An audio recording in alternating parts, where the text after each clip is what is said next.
ሰላም የተወደዳችሁ ክብራን የታይሚዲያ ቤተሰቦች ሰላምታችንን በእያላችሁበት ድረስ ይያል ለዛሬው ሐምሌ 24 ዕለተ ዓርብ የያዝናቸውን የሀገር ውስጥና የውጭ ዜናዎችን ወደ እናንተ የምናቀርብ ይሆናል። እስከ ፍጻሜ አብራችሁን እንድትቆዩ በአክብሮት ጋብዘናል። ለዛሬው ዕለት ከመራረጥንላችሁ አበይት ዜናዎች መካከል እንደሚከተለው እናቀርባለን። በመጀመሪያ አርዕስተ ዜና። የኢትዮጵያ ሀገራዊ ምክክር ከሌሎች የምክክር ከተሳካላቸው ሀገሮች አኳያ ሲታይ በርካታ ጉድለቶች እንዳሉ ተስተውሎበታል ሲል የኢትዮጵያን እናድን መድረክ ገለጸ። በኢትዮጵያ እየተካሄደ ያለው ሀገራዊ ምክክር አጀማመሩና ሂደቱ አጠያያቂ ስለሆነ ሀገራዊ ምክክር እንደተሳካላቸው የዓለም ሀገራት መረጋጋትንና ሁሉን አቃፊ ስርዓትን አያዋልድም ብሏል። የኢትዮጵያውያንና የኬንያውያን ስራ ፈላጊዎች በኤሲያ ሀገራት ውስጥ በስፋት የሚገኙ የማጭበርበሪያ ካምፖች ተጠቂ መሆናቸውን በየጊዜው እየጨመረ መምጣቱን የመንግስታቱ ድርጅት አስጠነቀቀ። በሐዋሳ ከተማ በጣለው ከባድ ዝናብ፣ በረዶና ንፋስ በሰው ሕይወትና ንብረት ላይ ጉዳት ደረሰ። የዝናቡ መጠን በቀጣዮቹ ቀናት ተጠናክሮ ሊቀጥል እንደሚችልም ተገልጿል። የዩናይትድ ስቴትስ ጦር ሌሊቱን የተለያዩ የኢራን ግዛቶች የጦር ሰፈሮችና ተቋማትን መደብደቡ አስታወቀ። የዩናይትድ ስቴትስና ኢራን ውጊያ እንደቀጠለ። ሳዑዲ አረቢያ የቀይ ባህር መስመርን ከሁቲዎች ጥቃት የሚከላከል ዓለም አቀፍ የጦር ኃይል ትብብር ልትመሰርት ነው። እነዚህንና ሌሎች አጫጭር መረጃዎች ይዘናል። አብራችሁን ቆዩ። አሁን ወደ ዝርዝሩ። የኢትዮጵያ ሀገራዊ ምክክር ከሌሎች ምክክር ከተሳካላቸው ሀገሮች አኳያ ሲታይ በርካታ ጉድለቶች ተስተውሎበታል ሲል የኢትዮጵያን እናድን መድረክ ገለጸ። በኢትዮጵያ እየተካሄደ ያለው ሀገራዊ ምክክር አጀማመሩና ሂደቱ አጠያያቂ ስለሆነ ሀገራዊ ምክክር እንደተሳካላቸው የዓለም ሀገራት መረጋጋትን፣ ሁሉን አቃፊ ስርዓትን አያዋልድም ብሏል። የኢትዮጵያ ሀገራዊ ምክክር ከሌሎች ምክክር ከተሳካላቸው ሀገሮች አኳያ ሲታይ በርካታ ጉድለቶች ተስተውሎበታል ሲል ኢትዮጵያን እናድን መድረክ ገለጸ። በአሜሪካ መንበሩን ያደረገው መድረኩ ሀገራዊ ምክክሩን አስመልክቶ ባወጣው መግለጫ በኢትዮጵያ እየተካሄደ ያለው ሀገራዊ ምክክር አጀማመሩና ሂደቱ አጠያያቂ ስለሆነ ሀገራዊ ምክክር የተሳካላቸውን እንደ ደቡብ አፍሪካ፣ ሩዋንዳና ጋና እንደመሳሰሉት ውጤቱን ሰላምን፣ መረጋጋትን፣ ሁሉ አቃፊ ስርዓትን አያዋልድም ብሏል። በወሳኝ ሀገራዊ ጉዳዮች ላይ ተሰባስቦ መወያየት በኢትዮጵያ የፖለቲካ ታሪክ ውስጥ እምብዛም ያልተለመደ መሆኑን ያወሱት ዶቼ ቬለ ያነጋግራቸው አንድ የታሪክ ምሁር ፊት ለፊት ተገናኝቶ ለችግሮች መፍትሄ ለማበጀት መመካከር አስፈላጊ መሆኑን ገልጿል። ኢትዮጵያን እናድን መድረክ እንዳመላከተው በኢትዮጵያ እየተካሄደ ያለው ሀገራዊ ምክክር ከሌሎች ስኬታማ ሀገሮች ተሞክሮ አንጻር ሲታይ በርካታ ግድፈቶች ታይቶበታል። የሌሎች ሀገሮች ተሞክሮ ምን ይመስላል? ከዛ አንጻር የኢትዮጵያ የሚጎድለው ምንድን ነው? ለምሳሌ የቱኒዚያው ሲቪል ሰርቪስ ድርጅት ንግድ ማህበረሰብ የሚያስተዳደር የነበረውና ደግሞ የሰራተኞች ማህበር፣ የዕደ ጥበብ ማህበርና የሰብአዊ መብት ሊግ እንደዚህ የመሳሰሉት አራት ሆነው በአንድ ላይ ተመካክረው ሀገራችንን እንዴት እናድን በሚለው ተስማምተው ነው የመካከለኝነት አገልግሎት ሚና ስለነበራቸው ቱኒዚያ ውስጥ የተሳካው። ደቡብ አፍሪካ ውስጥም እንደዚህ ፓርቲዎቹ የነጻነት ግንባር የሚባሉት እነሱ ተሰባስበው ነው የተገናኙት። ማንም አመካካሪ አልነበራቸውም። ተመካክረው ጥሩ የሽግግር ጊዜ ፈጥረው ኔልሰን ማንዴላን በ1994 ዓ.ም እንዲመረጡ አድርገው የደቡብ አፍሪካ ሽግግር ከአፓርታይድ ወደ ዲሞክራሲያዊ መስመር ይዟል። ሳዑዲ አረቢያ ቀይ ባህርን የሚጠብቅ ወታደራዊ ትብብር ልትመሰርት ነው። ሳዑዲ አረቢያ የቀይ ባህርን መስመር ከሁቲዎች ጥቃት የሚከላከል ዓለም አቀፍ የጦር ኃይል ትብብር ልትመሰርት ነው። የሳዑዲ አረቢያ ባለስልጣናት የመቅዘፍን ነጻነት የሚያስከብር ያሉት የተሻራኪ ሀገራት ጦር ኃይል በቀይ ባህር ላይ የሚቀዝፉ መርከቦችን ከጥቃት ይከላከላል። በኢራን ይደገፋሉ የሚባሉትን የየመን ሁቲዎች ካለፈው ሳምንት ጀምሮ የሳዑዲ አረቢያ መርከቦችን በቀይ ባህሩ የባብ ኤል መንደብ ወሽመጥ በኩል እንዳያልፉ አግደዋል። ሁቲዎችም ምናልባት ወሽመጡን ማቋረጥ የሚፈልጉ መርከቦች ግብር ሳያስከፍሉ አይቀሩም እየተባለ ነው።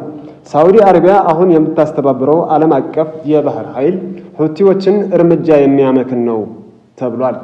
አልሞኒተር የተባለው የአምደ መረብ ዜና ምንጭ እንዳስታወቀው እስካሁን ድረስ ግብጽ፣ ጅቡቲና ሱዳን ጦር ለማዋጣት ፈቃደኛ ናቸው።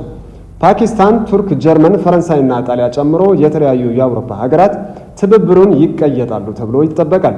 የራሷን ሰላም በአፍሪካ ህብረት ጦር ድጋፍም ማስከበር ያቃታት ሶማሊያም ጦር ያዋጣሉ ከሚባሉ ሀገራት አንዷ ናት። የሳዑዲ አረቢያ የመከላከያ ሚኒስትር ልዑክ ካሊድ ቢን ሰልማን ዩናይትድ ስቴትስን ፍቃድ ለማግኘት ትናንት ዋሽንግተን ውስጥ ከፕሬዝዳንት ዶናልድ ትራምፕ ጋር ከምክትላቸው ዲጄ ቫንስ ጋር እንደተነጋገሩ የዩናይትድ ስቴትስ ትብብር አባል እንደምትሆን የዋሽንግተን ባለስልጣናት ፍንጭ ሰጥተዋል። ኢራንን ለመውጋት 38 ቢሊዮን ዶላር ያወጣውን የትራምፕ አስተዳደር ሶማሊያ ለሰፈረው የአፍሪካ ህብረት ሰራዊት የሚያደርገውን የገንዘብ ድጋፍ ከመጪው ጥር ጀምሮ ለማቋረጥ ወስኗል። ኢትዮጵያውያንና ኬንያውያን ስራ ፈላጊዎች በኤስያ ሀገራት ውስጥ በስፋት የሚገኙ የማጭበርበሪያ ካምፕ ተጠቂ መሆናቸውን በየጊዜው እየጨመረ መምጣቱን የመንግስታቱ ድርጅት አስጠነቀቀ። የመንግስታቱ ድርጅት የስደተኞች ኤጀንሲ IOM የወንጀለኞች መረብ ከሀገር ውጭ ስራ የሚፈልጉ ሰዎችን በመመልመል ጥብቅ ጥበቃ በሚደረግላቸው ካምፕ ውስጥ በማስፈራራት ድብደባና ስቃይ በመፈጸም የሳይበር ማጭበርበር እንዲፈጽሙ ያደርጓቸዋል ብለዋል። ረቡዕ ዕለት ከሚከበረው ህገወጥ የሰዎች ዝውውር መከላከያ ዓለም አቀፍ ቀን ዋዜማ IOM ባወጣው መግለጫ እንደገለጸው በመላው ኤሽያ የሚገኙ የማጭበርበሪያ ማዕከላት እንዲወጡ ከተደረጉ ሰዎች መካከል ከምስራቅ አፍሪካ የመጡትን ከፍተኛውን ቁጥር ይይዛሉ ተብሏል። ድርጅቱ ይህንን ብቅ ያለ ህገወጥ የሰዎች ዝውውር መንገድ ነው ሲልም ሁኔታው ገልጾታል። ተጎጂዎች ብዙውን ጊዜ በውጭ ሀገር ከፍተኛ ገቢ የሚያስገኙ ስራዎችን እንደሚያገኙ በሚገልጹ ማስታወቂያዎችን አማካኝነት ይሳባሉ። ይሁን እንጂ ወደ ታለመላቸው ስፍራ ሲደርሱ ፓስፖርታቸው ይወሰድባቸዋል። እንዲሁም በቋሚ ክትትል ስር ሆነው በኦንላይን የማጭበርበር ስራዎች ላይ እንዲሰማሩ ይገደዳሉ ብሏል። የመንግስታቱ ድርጅት እንደገለጸው አንዳንድ ከካምፖቹ እንዲወጡ የተደረጉ ሰዎች በማጭበርበር ተግባራት ላይ ለመሳተፍ ፈቃደኛ ባለመሆናቸው ምክንያት ድብደባና ጾታዊ ጥቃት እንደተፈጸመባቸው፣ ለረሃብ መዳረጋቸውና ብቻቸውን መታሰራቸው ተናግሯል። ምስራቅ አፍሪካውያን በማጭበርበሪያ ካምፖቹ ውስጥ መገኘታቸው ለግዳጅ ወንጀል ሰዎችን ማዘዋወር ካሁን በኋላ የሩቅ ስጋት እንዳልሆነ ያሳያል ሲሉ የIOM የምስራቅ አፍሪካ የአፍሪካ ቀንድና የደቡብ አፍሪካ ዳይሬክተር ፍራንስ ሌሴቲን ገልጸዋል። የዩናይትድ ስቴትስ እና የኢራን ውጊያ እንደቀጠለ ነው። የዩናይትድ ስቴትስ ጦር ሌሊቱን የተለያዩ የኢራን ግዛቶች የጦር ሰፈሮችና ተቋማቱን መደብደቡ አስታወቀ። የአሜሪካ ማዕከላዊ እዝ ሴንትኮም እንዳስታወቀው ጦሩ ለሁለት ተከታታይ ሰዓታት በሰነዘረው ጥቃት የኢራን እስላማዊ አብዮታዊ ዘብ ጦር ሰፈርን፣ የሚሳኤል ማምረቻና የማስወንጨፊያ ስፍራዎችን ደብድቧል። የዜና ምንጮች እንደዘገቡት ግን የአሜሪካ ጦር በተለይ ቀሼም ደሴት የሚገኝ የመኖሪያ ህንፃ ደብድቦ ባልና ሚስትን ከ2 ዓመት ህፃን ልጃቸው ጋር ገድሏል።